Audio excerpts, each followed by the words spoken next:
Hello and welcome back to the Terminal Demo Series. I'm Hannah with Lightning Labs, and this is a series where we walk through using Terminal, your all-in-one node management tool from health checks to auto fees, loop pool, and more. And in this video, we'll talk about having a look at your node's liquidity reports. So basically, this report gives you an idea of how easy it is for other nodes to pay your node or to route through your node. And if you are new to managing a Lightning node, if you're not already very familiar with the concept of liquidity, this can be stuff that's a bit difficult to conceptualize. So if that's where you are at the moment, don't forget to check out the docs, because here we have this whole section dedicated to understanding liquidity. So if this is new to you, I highly recommend you start by reading through this guide and familiarizing yourself with these various different concepts here, routing liquidity, inbound liquidity, outbound liquidity, etc. That'll be super, super handy for you. But now let's go over to our node here and have a look at the report. You can see again, I'm connected to my L402s, our fun testnet node, and we're going to come over to the loop tab, and then right at the top, we'll see an option to get our liquidity report. So we'll click on that.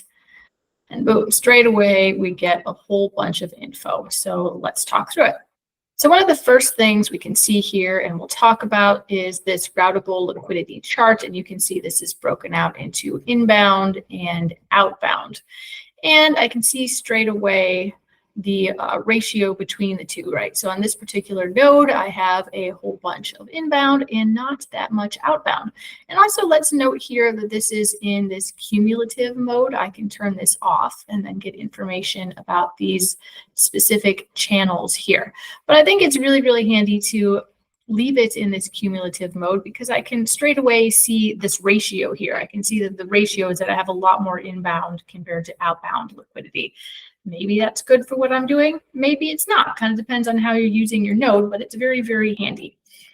So one of the difficulties with managing liquidity on a node, and some of the motivation behind creating this feature and one ways in which it's so useful, is that it's hard to know about the payments that you aren't receiving or the payments that you aren't routing, right? So you can have liquidity issues that you're not really very aware of, right?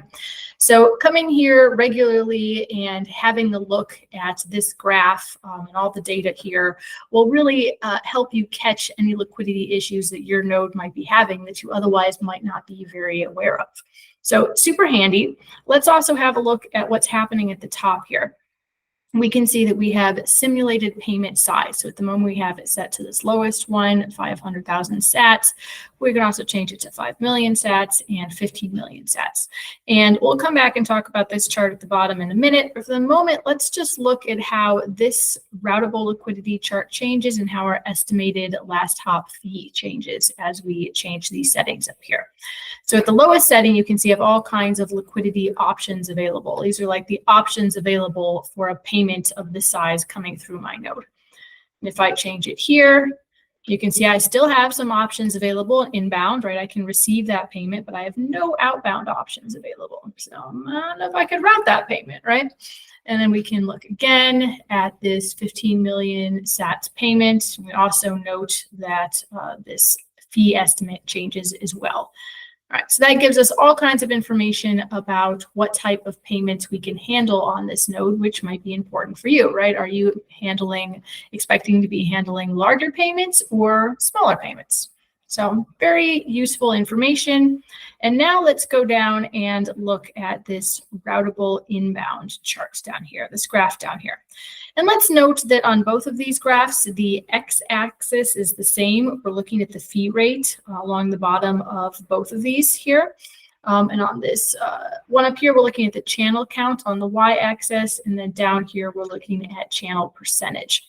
So this graph down here is focused more on inbound. And we can see here, so it's broken up according to that fee rate. So let's look here. You can see we have 2 channels at this fee rate here, and our routable percentage is 100. So hey, that's good.